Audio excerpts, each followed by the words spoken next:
আমাদের এই পৃথিবীর বৈচিত্র্যতার যেন কোনো শেষ নেই। এখানেই আছে সাহারা মরুভূমির মতো আগুনের শিখা, আবার এখানেই আছে সাইবেরিয়ার মতো বরফ শীতল ছোঁয়া। এই পৃথিবীর বুকেই আছে ঘনবসতিপূর্ণ ব্যস্ত শহর, আবার কোনো কোনো শহর পৃথিবীর একেবারেই শেষ প্রান্ত, একেবারেই শান্ত। হয়তো পৃথিবীর শেষ প্রান্ত খোঁজাটা কোনো মানুষের পক্ষে অসম্ভব, কিন্তু তবুও মানুষ কিছু কিছু জায়গাকে পৃথিবীর শেষ প্রান্ত বলেই মনে করে থাকে। কৌতূহলের নতুন পর্বে আমরা জানতে চলেছি এমনই একটি শহর সম্পর্কে যেটাকে পৃথিবীর শেষ শহর বলেই মনে করা হয়। তো চলুন জেনে নেওয়া যাক এই শেষ প্রান্তের শহরের মানুষের জীবন কেমন কাটে, এবং এখানে কোন কোন প্রাণী বসবাস করে, এবং এখানকার দিনরাতি বা কেমন হয় ইত্যাদি।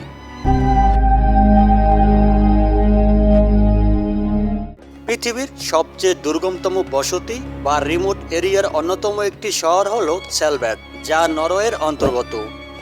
স্যালবার্ড দ্বীপপুঞ্জ নরওয়ের শীর্ষ বা নরওয়ের উত্তর মেরু এই দুই স্থানের মাঝ বরাবর অবস্থিত। পৃথিবীর সবচেয়ে দুর্গমতম এবং সবচেয়ে কম জনবসতিপূর্ণ শহরগুলোর মধ্যে এটি একটি, যা উত্তর মেরু বা নর্থ পোলের সবচেয়ে কাছের শহর এটি।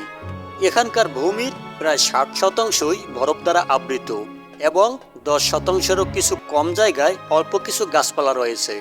প্রাণীকুল বলতে এখানে মেরু ভাল্লুক এবং গ্রীষ্মের সময়গুলিতে আর্কটিক শিয়াল, সিন্ধুকটক ও সিল এবং তিমি দেখতে পাওয়া যায়। গ্রীষ্মের সময় এই দ্বীপটিতে লক্ষ লক্ষ পাখিতে ভরে যায়। গ্রিনল্যান্ডের সবচেয়ে উত্তর বসতি থেকে আরও উত্তরে অবস্থিত এই স্যালবার্ড শহর। উত্তর অংশ এবং উত্তর মেরুর নিকটবর্তী হওয়া সত্ত্বেও উত্তর আটলান্টিক স্রোতের প্রভাবের কারণে এই স্যালবার্ডে ছোট্ট একটি হালকা জলবায়ু রয়েছে। শীতকালে এখানকার তাপমাত্রা -30 থেকে 40 ডিগ্রিতে নেমে আসে এবং গ্রীষ্মকালে এখানকার তাপমাত্রা -3 থেকে 7 ডিগ্রি সেলসিয়াস পর্যন্ত ওঠানামা করে। গ্রীষ্মে এবং শরৎকালের সময় কুয়াশার দৃশ্য দেখতে বেশ অসাধারণ। স্যালবার্ড দ্বীপপুঞ্জ মূলত একটি আর্কটিক মরুভূমি, যার বার্ষিক বৃষ্টিপাত মাত্র 200 থেকে 250 মিলিমিটার। জি, আপনি একদম ঠিক শুনেছেন, এটি একটি মরুভূমি। কারণ মরুভূমি বলতে শুধুমাত্র বালু এবং বালুর জ্বরকেই বোঝায় না, বরং এটি যে কোনো রূপেই থাকতে পারে। শুধু প্রচণ্ড গরমে যে মরুভূমি বিষয়টা এমন নয়, প্রচণ্ড ঠান্ডাতেও থাকতে পারে মরুভূমি।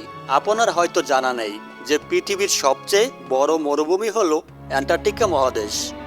ফরাসি গবেষক জোনাথন উইলের মতে যদি কোনো এলাকায় বছরে 200 মিলিমিটার কিংবা তার চেয়ে কিছু কম বেশি বৃষ্টিপাত হয় তবে সেটিই মরুভূমি, আর তাই স্যালবার্ডকেও মরুভূমি বলে বিবেচনা করা হয়। স্যালবার্ডের বাতাস প্রায় সাহারা মরুভূমির মতোই শুষ্ক। ডাচম্যান উইলিয়াম বারেন্স আনুষ্ঠানিকভাবে 1986 সালে এই জায়গাটি প্রথমে আবিষ্কার করেন। এই জায়গাটি আবিষ্কারের পরে এখানে অনেক সংখ্যক তিমি এবং ওয়াডাসের খবর বেশ কিছু অঞ্চলে ছড়িয়ে পড়ে। ইউরোপীয় চাহিদা অনুসারে 1600 থেকে 1750 সাল পর্যন্ত প্রচুর পরিমাণে তিমি শিকার করা হয়, ফলে এখানকার তিমি প্রায় বিলুপ্ত হয়ে গিয়েছিল এবং রাশিয়ার নাগরিকেরা 18 শতক থেকে 19 শতক পর্যন্ত আর্কটিক শিয়াল এবং মেরু ভাল্লুক শিকার করে তাদের পশম শীতকালের সময় ব্যবহার করত। স্যালবার্ড উত্তর মেরুর খুব কাছাকাছি হওয়ার কারণে এখানে বছরে 5 মাস সূর্য অস্ত যায় না। এই সময়টাতে এখানকার আকাশে টানা সূর্য দেখা যায়। অন্যদিকে স্যালবার্ডে একটি রাত প্রায় 3 মাসের সমান স্থায়ী হয়। কথাটি ভাবতেই কেমন যেন এক অদ্ভুত অনুভূতি হয়, কারণ 3 মাস এখানের আকাশে কোনো সূর্যই দেখা যায় না।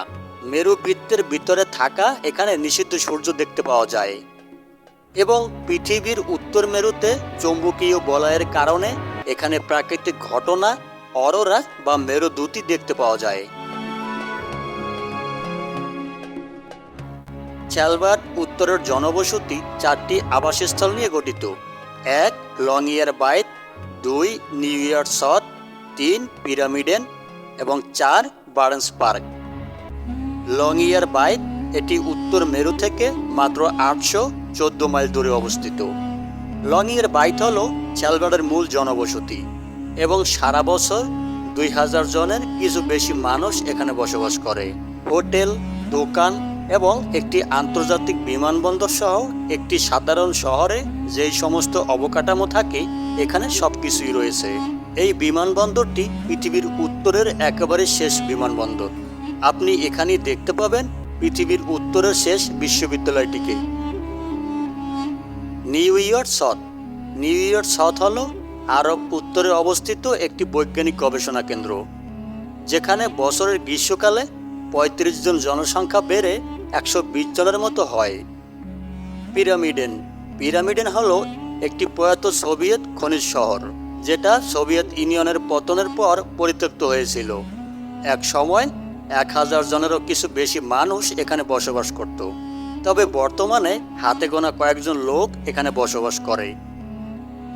বারেন্সবার্গ। বারেন্সবার্গ হলো এই দ্বীপপুঞ্জের দ্বিতীয় জনবসতি। এখানে ৪০০ জন রাশিয়ান নাগরিক এবং ইউক্রেনীয় নাগরিক বসবাস করে। এই জায়গাটি একটি পুরাতন কয়লা খনিতে অবস্থিত। এই বিষবলটি বিশ্বব্যাপী সংকটের ক্ষেত্রে ক্ষতির বিরুদ্ধে নিশ্চয়তা নিশ্চিত করার জন্য বিশ্বের সমস্ত বীজের কিছু পরিমাণ মজুত করা আছে। বিষয়টি ভালোভাবে বলতে গেলে প্রাকৃতিক অথবা মানবিক সৃষ্টির কোনো দুর্যোগের কারণে পৃথিবীর সমস্ত গাছপালা বিলুপ্ত হয়ে গেলে এই বীজের মাধ্যমে বৃক্ষ রোপণ করে পৃথিবীকে আবার সবুজ সমরহ করে তোলা যাবে।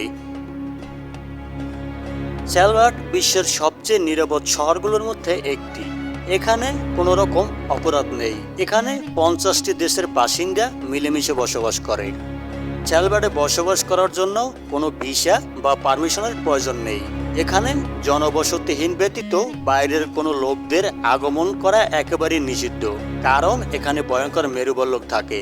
আর তাই যদি আপনি এখানে আসতেও চান, তাহলে আপনাকে আগ্নেয়াস্ত্র হাতে নিয়েই আসতে হবে। এখানে কোনো নারী সন্তান জন্ম দিতে পারে না, কারণ ভয়ঙ্কর দুর্গম জায়গা হওয়ার কারণে সন্তান প্রসবের সঠিক সময়ের কয়েক সপ্তাহ আগেই তাদেরকে নরওয়ের মূল ভূখণ্ডে ফিরে যেতে হয়। এখানে যেমন কাউকে জন্ম দিতে দেওয়া হয় না, তেমনই কাউকে সমাহিত করা হয় না। হাস্যকর হলেও সত্য যে স্যালবার্টে মারা যাওয়াটাও অবৈধ, কারণ বরফের মধ্যে কাউকে কবর দেওয়া হলে সেই মরা দেহ গলেও না এবং পচে না, ফলে বিভিন্ন জীবাণু ও ভাইরাস সৃষ্টি হয়, যা মানব জীবনের জন্য বেশ ভয়ঙ্কর। স্যালবার্ট দ্বীপপুঞ্জ প্রায় ৪৮ কিলোমিটার রাস্তা রয়েছে। অকপটে গাড়ি চালানো কঠিনভাবে নিষিদ্ধ। এখানে কোনো ধরনের ট্রাফিক জ্যাম বা যানজট নেই। মজার ব্যাপার হলো, স্যালবার্টে বহু প্রজাতির প্রাণী থাকলেও এখানে আপনি একটি বিড়ালও দেখতে পাবেন না। কিন্তু কেন? বন্ধুরা, এই প্রশ্নের উত্তরটি যদি আপনার জানা থাকে তাহলে আমাদের কমেন্ট বক্সে লিখে যাবেন। ধন্যবাদ।